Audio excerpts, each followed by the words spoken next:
Patrick Makanga, vous avez la parole. Tous, on va évaluer, n'est-ce pas, l'état des sièges. 5e fois, il y a eu prorogation, ça on va le dire en tout cas parce que c'est la vérité. Pensez-vous que c'est un pari gagné ou bien, bon, c'est procédural, hein? La paix sera peut-être instaurée dans les jours à venir, d'où il faut aller mollo, votre point de vue? À l'entame de mon propos, cher Guélor, je pense avoir dit que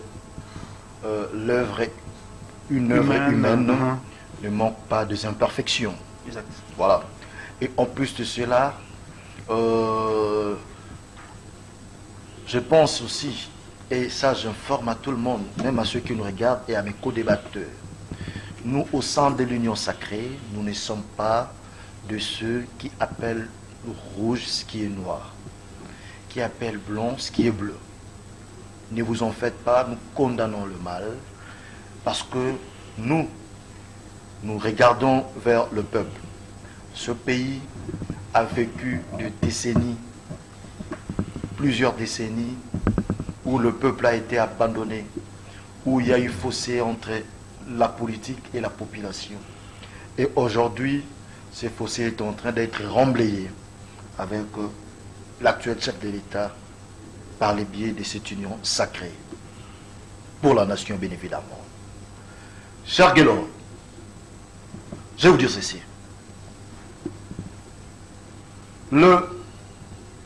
L'extrémisme engendre le radicalisme. Le radicalisme engendre le pessimisme. Nous avons fait des années dans ce pays. La population de l'Est a tant souffert. Le nombre de groupes rebelles était évalué à plus de 100. Ici, dans ce pays, par des rapports des Nations Unies. Le mal qu'a le chef de l'État aujourd'hui, c'est celui d'un frère qui a voulu tenter quelque chose de nouveau pour venir en aide aux siens. Il a tenté quelque chose de nouveau. Parce que moi, on sait que je sache, quelque chose de nouveau a 5 caractéristiques. Elle est résiliente. Jonathan parle de l'impréparation.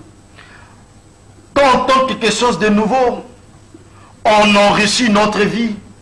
Quand on tente quelque chose de nouveau, on gagne en confiance de soi. Quand on tente quelque chose de nouveau, on a moins de regrets. Quand on tente quelque chose de nouveau, on inspire nos proches. Essayez. C'est ces choses qui n'a jamais été vécues dans ce pays. Essayez de ne pas empêcher, voyons. Les Congolais tués, les Congolais mouraient sous la barbe d'une autorité, entre guillemets, incompétente, qui ne savait même pas prendre des initiatives pour venir en aide à se gouverner. Mais aujourd'hui, au moyen, avec l'actuel chef de l'État, aujourd'hui, il est en train d'être traité comme un brebis qu'on amène à la boucherie, parce qu'il a voulu aider le sien, parce qu'il a voulu aider son peuple, parce qu'il a voulu mettre le peuple comme centre de ses préoccupations. Essayer, c'est entreprendre.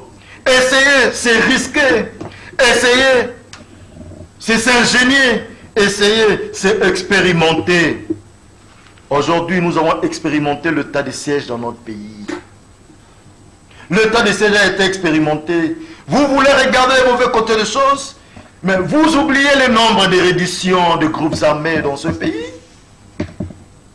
Vous oubliez aujourd'hui qu'il n'est passé pas une semaine sans que nous puissions avoir des vidéos, même pas 2 jours sans que nous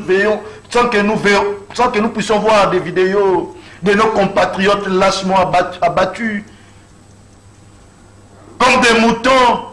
Mais aujourd'hui, cette histoire est en train de diminuer au fur et à mesure. Mais les ennemis du peuple, comme je l'ai dit tantôt, l'extrémisme engendre le radicalisme. Le radicalisme engendre du pessimisme.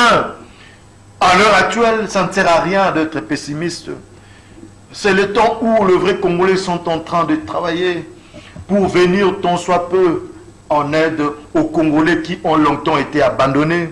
Et aujourd'hui, nous avons un chef de l'État qui évolue dans ce sens-là, qui a aujourd'hui mis en place un état de siège.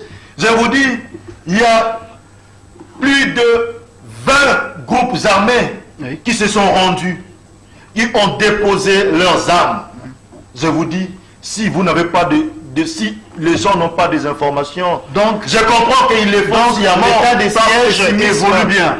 L'état de siège, il nous faut du temps. Parce que bon nombre pensent que les problèmes de ces pays trouvera solution comme dans un bâton magique. Les gens font abracadabra, les choses changent. C'est tout un processus. C'est tout un processus. Parce que ces gens ont eu opéré. Je dis, ça fait plus de 20 ans que ces gens ont opéré dans l'est du pays. Ils ont tué, ils ont massacré les gens. Mais aujourd'hui, la volonté y est pour mettre un terme. Nous pensons qu'on doit soutenir cet état de siège parce qu'aujourd'hui, même ceux qui avaient leurs intérêts dedans sont en mal de positionnement. Je ne sais qui, aujourd'hui, prendront le risque de se faire porter-parole. Des gens qui voient leurs intérêts être mis en mal par l'action de notre armée avec l'appui des Nations Unies. Je dis, qui prend ce risque-là de se faire porter-parole de cela? Nous devons traquer tous ces gens-là. S'il faut que l'état de siège dure jusqu'à ce que nous aurons la paix dans ce pays, ça durera. Nous devons aller dans ce sens-là.